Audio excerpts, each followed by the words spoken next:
Hi there, I'm Mark Anderson. I'm a mortgage banker with Paramount Bank. Now, if you are looking to buy a home, or maybe you've been on the hunt now for a while, you probably don't need me to tell you that this is a challenging market from the buyer's point of view. It's very easy to feel like you've been left out in the cold with no coat. But what I would like to do in this video is to take you out of the cold and give you some tips that you may find useful as you continue on this process of buying a home. So let's go inside.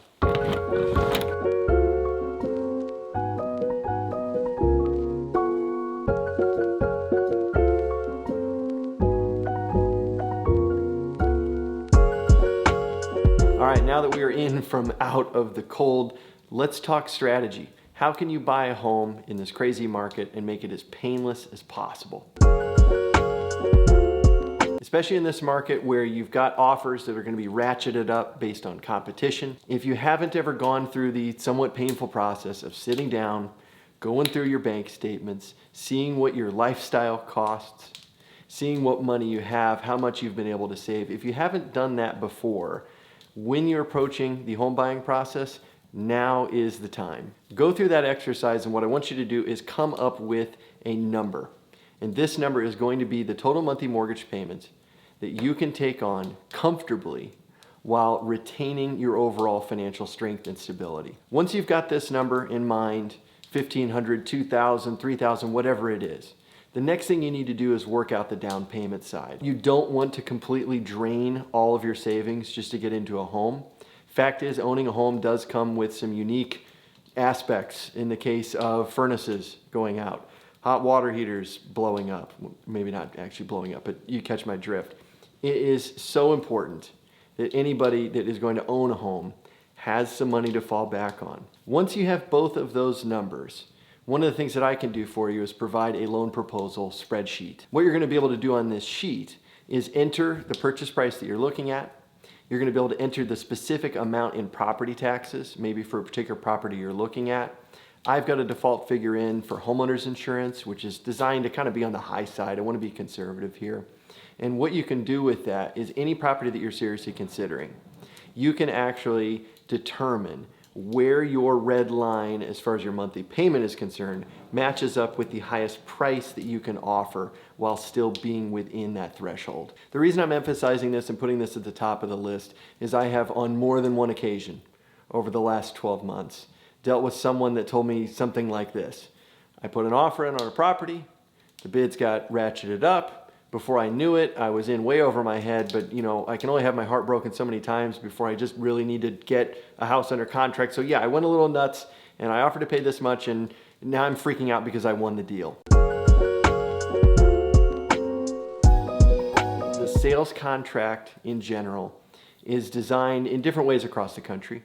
There's different state laws, there's different local practices, but overall, the contract is designed in such a way that there's a balance of power between buyer and seller. There's protections built in for the buyer, there's some protections built in for the seller, and the contract in its normal form kind of gives you a nice middle of the road path for both parties so that both folks are protected as they navigate through this crazy process that is buying a home. Now, unfortunately, what we're seeing in this super aggressive seller's market is that people are taking some of the protections that they would normally have as a buyer and they're just like tossing them out the window. What I'm going to advise you to do here is to only waive protections in the contract if you are prepared for the worst case scenario that could result from doing so. Generally speaking, within the contract, you are going to have three primary protections by default. Number one, you have an appraisal contingency. Number two, you have a financing contingency. And number three, you have an inspection contingency. The appraisal contingency is there because if the appraisal that you're getting from your mortgage company comes in low, you want the ability to go back to the seller and potentially renegotiate that.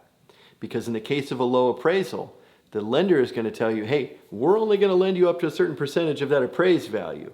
Whatever you decide to do with the seller, that gap between the appraised value and the purchase price you've agreed, that gap is on you before we count $1 of that toward your down payment percentage total. Only waive the appraisal contingency if you have plenty of money set aside to deal with the possibility of that appraisal coming in low. As far as the inspection contingency, This is something, my advice is going to be somewhat similar. What the inspection contingency allows you to do as the buyer is to say, look, Mr. Seller, you and I agreed to $400,000 on day one. Well, on day three, I got these inspections, and the inspector determined your sewer line is cracked, the furnace is already on the fritz, there's a bunch of stuff that's broken, and had I known that on the day that I made the offer, I would have offered different terms. So therefore, I would like to renegotiate the terms of our deal based on this inspection contingency. And if you have this contingency in place and the seller doesn't agree to renegotiate to your specifications, you can actually pull yourself out of the deal, get your earnest money back, and move on to the next one. If, however, you have waived this contingency, you are still going to be allowed to do inspections, but it's going to be a little bit more nerve-wracking because whatever those home inspections turn up, those are going to be your responsibility. You're not going to have the ability to renegotiate any of the terms of the deal with the seller if you've waived this contingency. This is something that I would only waive, again, if you're in a very strong cash position and you can potentially make the repairs that need to be made. Lastly, the financing contingency.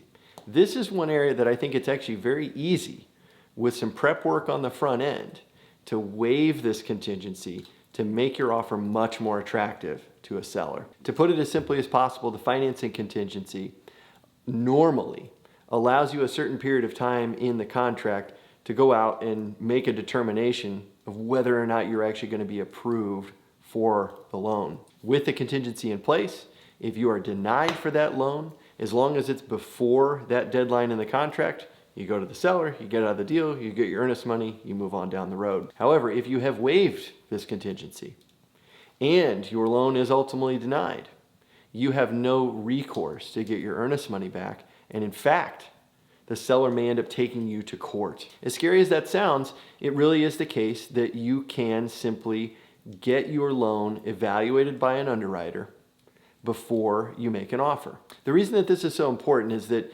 I think it's maybe a little bit of a dirty secret among the industry, or maybe it's not even that much of a secret, but I'd say the average pre-approval letter out there is really not worth the paper or the PDF space it's printed on. That pre-approval is generally going to be based on a pretty cursory examination of you as a borrower. Conversely, the process of actually getting your file completely evaluated and approved by an underwriter, that involves a review of all of your financials. We're going to take a look at your income documents, your asset documents. We're going to verify employment. We're going to do all of those things and get them out of the way before you even find a house. And I have to say, as someone that recently sold a home, the offer that I ultimately accepted was an offer that did not have a financing contingency involved at all. So beyond waiving the kind of normal contractual protections in your offer to make your offer more attractive to a seller, there's a couple other things you can do to really optimize the terms in that contract offer to a seller.